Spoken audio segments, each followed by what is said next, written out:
Welcome back, everyone. You can hear the ducks in the pond. There's a pond back there. It's on the borderline between our property and the neighbors. Sounds like they're having fun in the water today.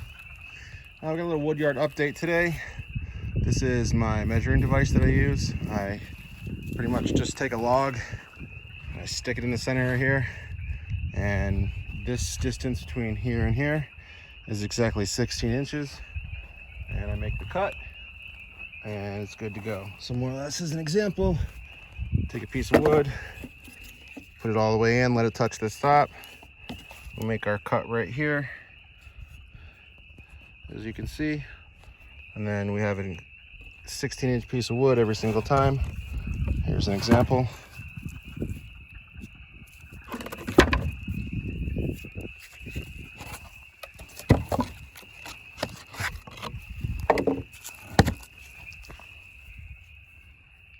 Perfect cut every time. I back a wagon up underneath here, and all the rounds that I cut fall right into the wagon, and then I transport them up front to my firewood assembly line. I'll be showing you guys that in a little bit. We're doing a little bit of trail maintenance here. It's between spring and winter, and everything's really muddy. We got stuck over here a little bit earlier, so we're kind of trying to get the trails a little more solid. That way we're not spinning our wheels when we're trying to haul wood out of here. But we got a good amount done today. This is all the scraps and leftovers from what we cut. This is the pile of wood that we had all stacked up here with a bunch of pretty much poles. There's only one left. This area is kind of wet. I kind of want to get an area where I can build it up and kind of put stuff. Like over here, I set all the wood earlier in the season, and this area is so high with all the grass that most of this wood stayed really dry. No issues. We're kind of running out of wood as far as stuff that's accessible. As you can see, we've pretty much yarded everything and got everything out that we can. A lot of this big stuff is rotted and wet. The ground is really swampy down here. I'll take you guys over the other side of this pine and show you all the trees that I need to get to soon. This is a mix between really small stuff that's not really worth your time and big stuff that's been sitting on the ground. Like, you know, as you can see, that one's been soaked for a while.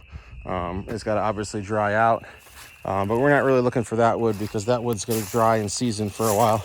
I'm looking for the stuff that the moisture content isn't very high in. I'm looking for the stuff that's already been drying since last year, like this stuff. So we'll get in here and get these bigger ones out, and then back here is where I've been going to town and pretty much deforestation all of these dead ashes. So as you can see, I have all these trees back here that I have to get out of here that all been drying since last year. And this was the game plan entirely. It was to have wood on a reserve.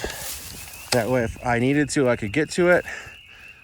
So we just gotta kind of make a clearing with this pine, open up a section in the center, and we can start dragging these trees out.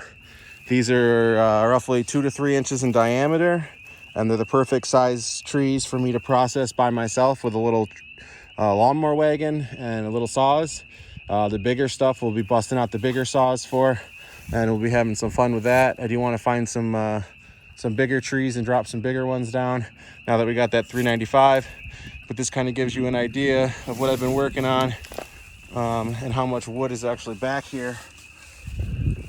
I know it's a lot of it is kind of scroungy here and there, but we still have a lot of standing ash as well that needs to still come down, including back there. I mean, there's a few here and there, but for the most part, I got a lot of it down. I might just drop the rest of the ones that are back here and then just start going to town and getting all this out of here. But this is the rest of the wood that we're going to be using throughout summer. And I want to get another cut like this done as well, where pretty much it's all accessible and just has to get dragged out. This stuff is so dry and lightweight, I can pretty much bucket into 8 to 12 foot sections and pretty much just carry it out manually by hand, throw them all in a pile, and then start putting them in the back of the wagon and getting them yarded and transported up for processing. But this is the rest of my firewood cut. I know a lot of people are like, oh, this isn't really nothing much at all.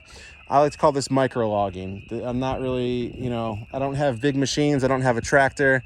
I don't have a work truck. I'm doing what I can with what I got and the tools that I have, and pretty much deforestation these ashes that needed to come down anyway, because they're all infected with the emerald ash borer.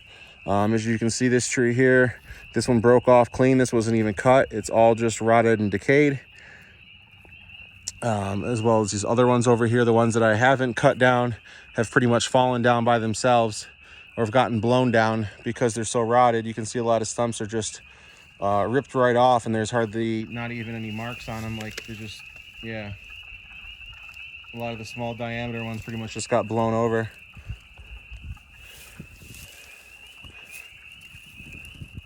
So that's pretty much it. Thank you guys for watching. Just wanted to give you guys an update on what's going on, and stay tuned for more action.